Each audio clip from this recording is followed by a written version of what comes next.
The Philippines, a sprawling Southeast Asian archipelago enduring an economic boom. A leading high-tech growth economy in the region. A nation flourishing on the heels of sectoral growth and strong consumption. The Philippines, a country of economic escalation.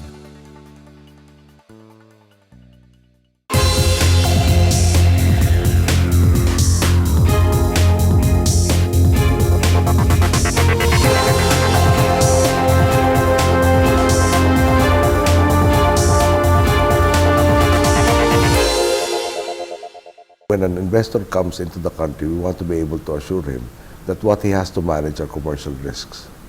When he does his feasibility studies, conditions don't change fortnightly.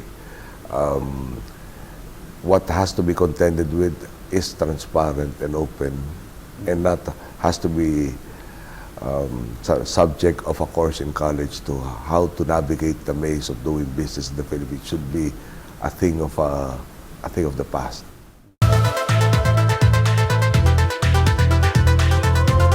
Strategically flanking the Pacific Ocean and South China Sea, the Philippines sits at a critical entry point to the ASEAN market and is home to over 107 million people, placing it 13th on the global population scale.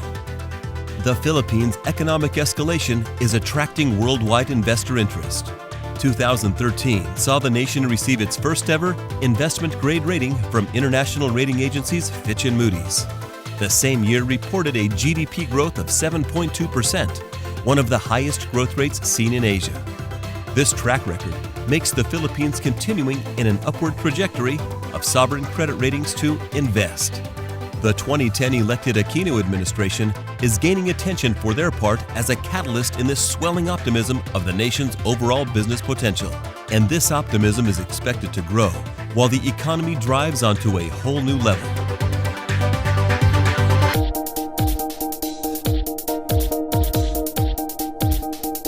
The Philippines, already considered to be the regional leader in renewable energy, is actively pursuing Asia's ambition to become the future of renewable energy.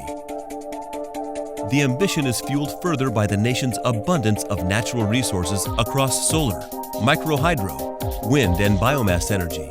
And the Filipino government is taking action to ensure renewable assets can be harnessed to their full potential.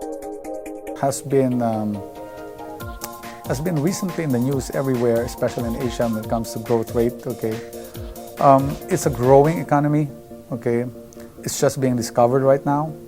Because we have a growing economy, we also have a need for energy, more energy, both on the fuel transport sector and in the power generation sector. And because of that, we're actually inviting all possible ventures here in the Philippines to focus on energy, both on the upstream and also on the power industry. And there's a lot of potential that can be done in this country when it comes to this particular industry. Since 2011, the National Renewable Energy Program plans on tripling the country's installed capacity by the year 2030, estimating an aggregated $25 billion of investment opportunities along with it. In recent years, the Philippine economy has been growing faster than expected. So one of the results of this is that energy demand has been similarly growing faster than expected. So the reserve capacity that has been installed over the past few years is quickly running dry, and the Philippines has in front of it a challenge to build more plants to keep the supply of electricity reliable and at reasonable cost. The focus on renewable energy has created new possibilities for the country which are fundamental to its development. The government has already approved agreements with private investors for energy projects, and many more opportunities are expected to open for the local and international private sector in the near future. At the same time, there is increasing effort from the government to ensure these plans run concurrently with protecting the environment. The National Renewable Energy Plan is supporting a low-emissions development strategy aiming to provide competitive energy access for more Filipinos while also addressing challenges of climate change, energy security, and overall access.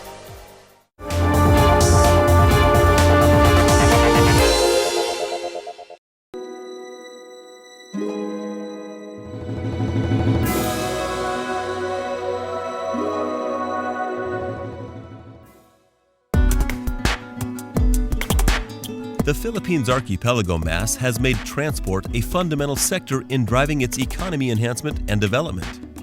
As a result of widespread economic centers across multiple islands, the nation is linked through networks of road, water, air, and railway lines. The roadways currently maintain prime focus, accounting for 98% of passenger traffic and 58% of cargo. The high usage brings numerous challenges with it, even with recent modest improvements in transport services. Overall, there is an increasing need for further private investment in infrastructure, and improving the sector is critical in ensuring the country's ongoing success and growing investment climate. The Philippine Development Plan, or PDP, is recognizing the need for action, citing solutions to these challenges as a priority to help create an integrated and multimodal national transport and logistics system.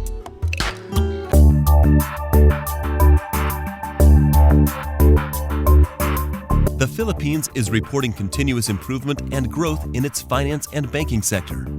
Philippines Central Bank reports ongoing improvement in the soundness of the banking system, and for assets, non-performing loan ratios were kept low at 2.8% in 2013, while interest rates remain stable. From the standpoint of the Philippines, we have to look at the fact that Asia is going to be the center for growth, as I said, in the next 30 to 50 years. In fact, Ernst & Young, in a recently published study, said that 2/3 of the world's middle class by 2030 will be located in Asia Pacific. And if you look at the map, the Philippines is almost at the center of this vibrant economic region, and therefore we have to make sure that the Philippines is connected to the rest of Asia, to the rest of the world, logistically, physically, by making sure that we open up our markets, we continue to harmonize our standards, we continue to simplify our processes so that we can be globally competitive, so that we can continue to attract businesses to locate in the Philippines. Since the recent approved law in mid-2014, foreign banks are allowed to own 100% of local lenders and 40% of the overall assets in the banking system. The Philippines is welcoming foreign banks with open arms. President Benigno Aquino of the Philippines has stated that he wants the government to focus on two areas. One is tourism and the other is agriculture, because these sectors provide the most jobs for local Filipinos. So if you look at the global population, it's increasing exponentially. And the more people there are out there, the more dependent we are on agriculture indirectly and directly. Indirectly meaning, we're consuming more meat products and all the free-range games all consuming agriculture. So agriculture, I think, is really the place to invest. The last few years have seen the nation move forward in key international rankings, including Fitch and Moody's. The Philippines is now an investment-grade nation and has also improved 25 spots in ease of doing business ratings from the year 2013 to 14. 3 decades ago, the Philippines has had political upheavals, but since then, Philippines has established political normalcy. Business has flourished. The Philippines has been resilient. Investors who are saying, we will wait and see, today they should be doing move and seize the opportunities, because the Philippines is on an upswing and you don't want to be left behind. The Philippines is not only a wise investment destination, it is a beautiful country. It has lots of natural resources. In a study that we've conducted, we came up with 150 sites in the Philippines, unexplored, not in the mainstream. And although these places are very promising, there's still a lot of things that can be developed in these places. Because of this natural beauty of the Philippines, because of the natural beauty of the country, and the friendly traits of the Filipino, the Philippines is not only a good business destination, it is also a good place to live and reside. The nation's deficit is less than 2%, and the debt-to-GDP ratio is also down to the lowest levels. Furthermore, the government has implemented a transparency seal to enforce visibility and accountability across government bodies and agencies. The Philippines is one of the best performing economies in the Asia-Pacific region. My country has been given an investment grade by Standard & Poor's and Fitch Ratings. English is widely spoken in my country. In fact, it is one of the official languages in the Philippines. Business opportunities abound in my country. The Philippine government is launching about 30 infrastructure projects. They are now bidding out these projects. The Philippines is also the leader in business process outsourcing, and our tourism industry is in need of investment in terms of infrastructure. The government is also simplifying and streamlining procedures to really make investment in the country easy. And what is more, the President of the Philippines, President Aquino, has embarked on ridding the country of graft and corruption. And this, I think, should be attractive to foreign investors. The growth of the Philippines for the first 6 months is the highest in Asia, higher even than China. So that speaks a lot about the opportunities now that this country can offer to our investors.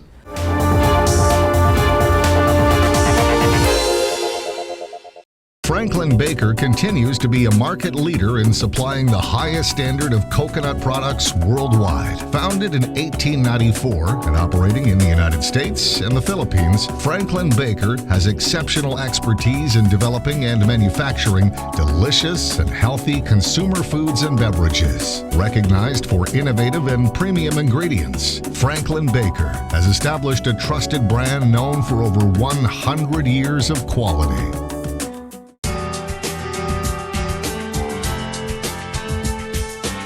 The Philippines' fast-growing economy has created increasing potential in the nation's real estate and construction sector. The country is quickly earning a reputation as a hub for international business, with many multinational companies choosing to outsource their services in the Philippines. Those who have already tested the market are now starting to consider second sites, and experts in the sector believe growth will not slow over the next 2 years. This growth in the business process outsourcing sector, also known as BPO, is expected to cause increasing demand for retail and residential space in the future. First of all, we have a very stable government here. Also, we have a very stable financial sector.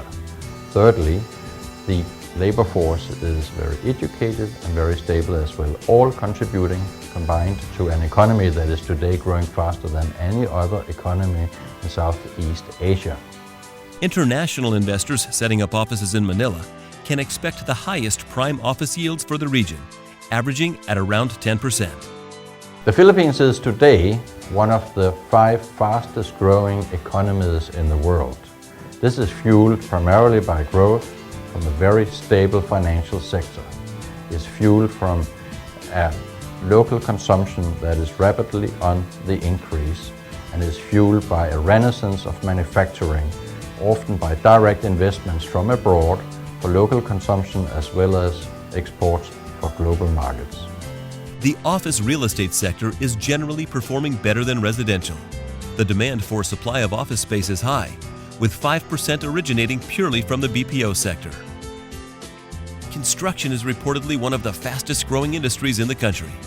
For foreign and local constructors, there are many opportunities to get involved. The next few years will be crucial, and the Philippine Constructions Association even expects to see 100% of foreign equity come to the nation.